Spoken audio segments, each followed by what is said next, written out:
sanadkan faaraxyaasha waa sanadkii ducada. faaraxyaasha sanadkan waxay ku ducaysanayaan ilaahay wax inoo reeb ilaahu wax noo reeb wax allaala wixii gabar ahayd ama wax allaala wixii gabar muunad qurux badnayd oo dhan faarax albaabaday ka xirata. waxaan ka baqayaa faarax ilmo u dhalay in la waayaan ka cabsanayaa. faarax sanadkan waxaa u taalla waa sanad faarax uu ducaysanayo, waa sanad faarax uu leeyahay war maxay tahay mucjisadan dhacday, war gabdhihii maxagee u socdaan, faryeero bidix bay ka wada baxeen. dhammaantood gabdhihii Soomaaliyeed ee qurbaha ku nooleed 90% intoodii micnaha lahayd waxay raaceen wiilal kaleeto, halka faarax sanadkan ducadiisu ay noqotay rabbiyo wax noo reeb, rabbiyo wax noo reeb. maxaa sabab u ah haddaba? su-aashu waxay tahay maxaa sabab u ah sanadahan inay bataan guurka gabdhaha Soomaaliyeed ee ay wax ku darsanayaan ummadaha kale ee aan Soomaalida ahayn? haddaba maxaa sababay? baahida keentay maxay tahay? Soomaalida waxay ku maamaadaa bun haddii la waayo bedelkiisaa la helaa. horta faarax ninkii ahaa ee ku noolaa qurbaha dhammaantood waxay noqdeen, dhammaantood markaan ku leeyahay macnaha waxaan ka wadaa majority maaha kulligood, kuwa badanaa jira oo wanaagsan, laakiin majority-gu waxay noqdeen niman matabcadayaal ah iyo madhaqdayaal iyo xumeeyayaal, niman gabdhaha xumeeya, niman gabdhaha ceebahooda banaanka keena. soo gabdhihii way ka daldorsadeen. waan kaa daldoorsaday dusha hayga xageynina la dabaala caashaqa ayaan maqli jiray heesa. gabdhihii qurqurxaha badnaa waa kuwana tage yaa ummadaha bini-aadanka ilaahay oo shanfaroodka inay isguursadaan waa caadi, laakiin micnaha waa wax aan horay loo arki jirin in gabdhihii ay guursanayaan dadyowga kaleeta aan Soomaalida ahayn. waa gabdhaha keliyada majority waa micnaha hadday ahaan lahayd tiro isla eg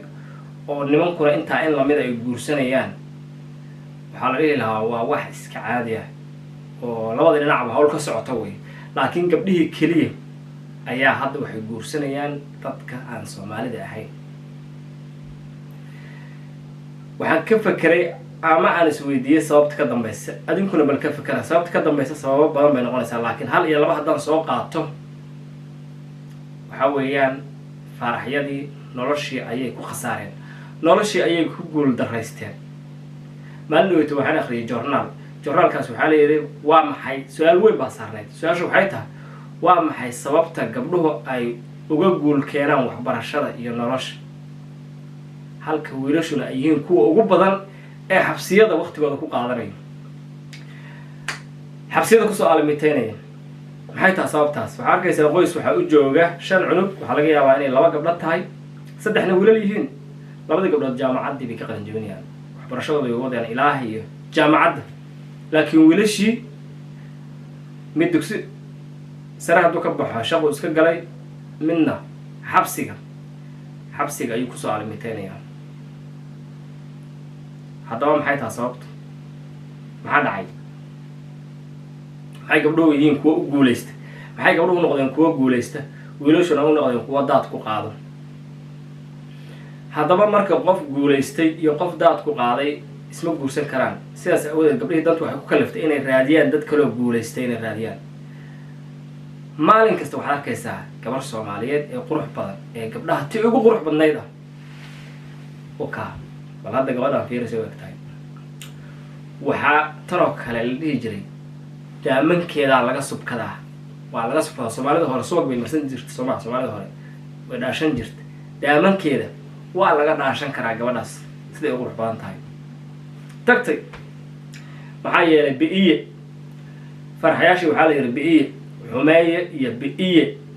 iyo halleeye in gabdhaha ceebtooda asturayn,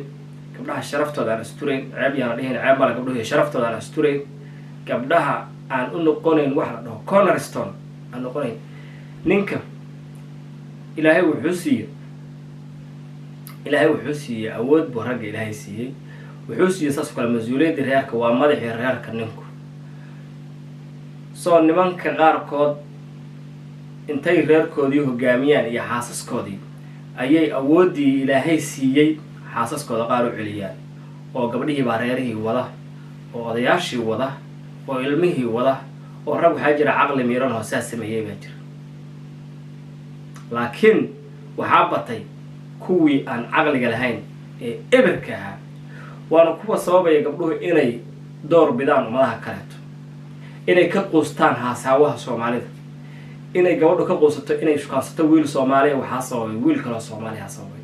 inay gabadhu ka sii jeesato wiilasha Soomaaliyeed ee dhabarka aadiso waxaa sababay wiil Soomaaliyeed hadda ma fahanteen biiya ayaa sababay mid ilmihii aan la korinayn ayaa sababay mid waxaa sababay inkastoo dumarka qaar leeyihiin mid waxaa sababay raba inuu u noolaado siduu single-ka waagi ahaa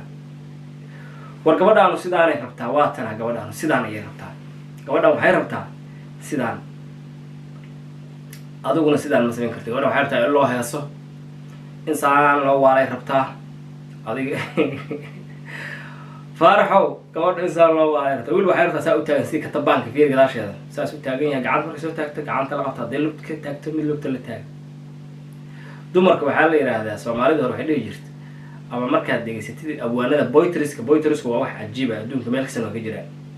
wadanaan boytris lahayn ma gabyaa wadanaan lahayn ma gabyaashu waqti bay ahaayeen xilligii marka gabyaashu ay shaqeynayeen gabyayaasha dadka ay shaqeynayeen gabdhaha waxay ku tilmaameen inay yihiin caruur yihiin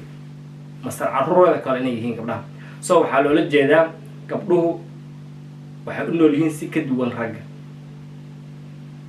waxay rabaan marka nin raacay rabaan sida ay rabaan nin u raaca sida ayagu ay rabaan nin u raaco muusikada raac imaaweeli miyadaasti yaa xilligaan oo kale maalin imaada fiiri eedanaga fiiri heestaas waa soo daa hadda heestaas aan soo xas marka gabdhuhu waxay rabaan qof fahmi kara rabaan faaraxyaashiina update ma gabdhuhu waxay rabaan qof fahmi kara gabdhuhu waxay rabaan qof fahmi kara laakiin faarax update ma faarax gabadhii uu ku ciyaarayaa gabadhii kadibna waxaad arkaysaa garoob gabadhii oo ilmihii lagu furay oo ilmo leh soo gabdhii hadda way sii jeensadeen maadaama gabdhihii ay sii jeensadeen oo gabdhihii ay doonayaan guur raaga ay doonayaan nin ay isfahmaan ay doonayaan jacayl dhab ah ay doonayaan faarax waxba meesha kuma hayo faarax sanadkan 2024 iyo 2025 faarax waxaan duco ahayn meesha kuma hayo wuu ducaynayaa faarax wuxuu leeyahay rabbiyow wax noo reeb weligaa ma ku ducaysata rabbiyow wax noo reeb rabbiyow wax noo reeb ma ku ducaysata marka waxaan leenahay rabbiyow wax noo reeb aniga xitaa waxaan ku jiraa faaraxyaasha ducada ku jira aniga xitaa ducada gacmaha saani ah waxaan ka baqayaa gacmaha saa inay noqdaan inay talo dhacdo marka faarax oo dhan inay ducaystaan gabar la waayo gabdhihii ay maalin kasta aroosyo umada kale ay ka shaqaynayaan oo toosinayaan oo mustaqbalkooda halkaa u jiheeyeen waxaa sabab ah faarax ayaa noo qoonsaday kalluunka markaa gaadaysid dee waa la gadaa shabaagta waa lagu tuuraa anaa looma sheego kalluunna lama hadli karo kalluunka markaad gaadaysid shabaagta waa lagu bahalkaan la gurfiyo waa lagu tuuraa besaana loo haystaa markuu soo galo oo qaato bahalkaasaa lagu soo qabtaa soo marka faarax oo dhan waxay ku jiraan tacsiibaa u taal faarax oo dhan ducaa sanadkan labadan sanadka hadda inaga sii dhammaanaya sanadka hadda soo socda faarax waxaa u taal duco rabbiyow wax noo reeb la yihahda magacaada ducadaas rabbiyow wax noo reeb nin baa hadda ka hor geel badan buu lahaa geelii baa moogtaha maalin kasta waa xilligii sheekadan waa xilligay cawaanka ahayd Soomaalidu xilliga cawaanka ahayd sheekooyin waxaa jira Soomaalidu ay ka sheekayso oo ku beegmaya xilligii Soomaalidu xilli hore Soomaalida I don't know waxaa la dhihi karaa macawaan bay ahayd caqiidadooda ma yarayd ma garanay wax soo kalataa kulley waa sheekooyinka Soomaalida oo waqti hore ahaa sheekadan marka waxay leedahay nin baa geel badan u lahaan jiray macnaha ducada ku keena faraxyaasha ducada ka soo hartay rabbi wax noo reebta aan ku soo xasuusto ninka geel lahaan jiray geeli baa ka xanuunsaday halba habeen bay dhimataa ninka marka wax yar u soo haray xogaagii buu yiri marka baryo la hor fariista ilaahow ii remidda eebow hasha iida tan iida tan waa ina heblaayo tan waa caano badan tahay tan waa saan tan waa geel dhan midda dhashay haddii geel dhimanaya oo cudur ku dhacay oo malkoomowdkiisiina la gaaray waa iska dhimanaa soo maa dee geel cudur ku dhacay waayo yaa ducadu waa sax laakiin dee waa wax malagood galay waa waxaan xoolihii way socdaan inay tahay sheeka xariira iyo inay tahay wax si rasmi u dhaxay lama yaqaan soo marka geelii waa wada dhintay hashi ugu dambeysay ayuu hor istaagay tan waa kugu haystaa rabbi ow ii reeb hashiisay u taagneed malkumoodkia qabtay way soo gadoontay lugtiyo tuuriyaha inta ka maraysa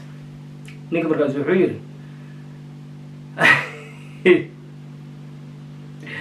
hay ugu dilin hasha lugteeda weligay waxaan kaa baryay yaa amaan dambaaba haddaan saas dhan ninkii wuxuu yidhi hay ugu dilin hasha lugteeda weligay waxaan kaa baryay kaama helin maxaa yeelay 100 neef oo geelaha su u baryay ka dhamaatay moog wuu dambaabay marka xilligaas Soomaalidu waxay ahayd waa xilli noloshaas ay ahayd waa dambi inaad sidaas tiraahdo laakiin waqtigaas noloshooda saas ay ahayd hadda marka faarax waxaa ka soo dhow inuu yiraahdo waxba ma reebay sidii ilaa maalinkaas guriga la sii wataa moogta yaa maalinkaas wuxuu leeyahay rabbi waxay reeb bacariina waxbad ugu dambaysa marka ka tagto I don't know faarax wuxuu dhihi doona laakiin waa sheeko cajiiba sheekadaas sheekooyin badan waan jeclahay inaan idiin soo gudbiyo oo waqtigii hore waxaan jeclahay video kasta inaan sheeko waqtigii hore oo yaab ah waqtigii hore Soomaaliyeed waa waqtigii hore waa 1000 sano ka hor waqti ah Soomaalidu ay wax badan aysan ogeyn soo sheekooyin cajaa'ib oo badan oo sheeko Soomaaliya ayaa soo raacin doona videoga ku xiga waxaan soo raacin doonaa sheekada qallafow maas ilaahay dilo ilaahay maas qallafow dilo yaa waa sheeko cajiib ah runtii aan haddaasan dilayn soo xorxoriya meelahaas soo xorxoriya yaa sheeko dheer waaye waan kaga sheekayn doonaa sheekadaas video ku xiga ayaan kusoo dari doonaa sheekadaas waxaa inoo ballana video kasta iyo falanqayn kasta inaan raacino sheeko Soomaalidii hore laga reebay ayaa inoo ballana haddii halkan nala soo gaartay please YouTube channelkayga subscribe saar adoo mahadsan intaan video lamida kulmi doono sidaas iyo nabadgelyo